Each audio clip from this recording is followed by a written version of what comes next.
పార్వతీ పరమేశ్వరుల కళ్యాణంలో కావచ్చు, లేదా ఇతరిత్ర ఏ దేవతల కళ్యాణమైనా చేసినప్పటికీ కూడా మొట్టమొదటిగా గణపతి దేవుణ్ణి ఆరాధన చెయ్యాలట.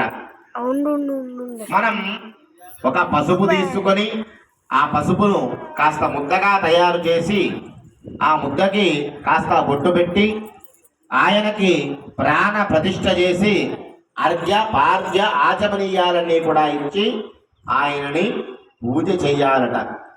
ఎందుకనంటే చూడండి, కలౌ చండీ వినాయక, ఈ కలియుగానికి ప్రత్యక్ష దేవతలు ఎవరయ్యా అంటే సూర్యుడు, చంద్రుడు.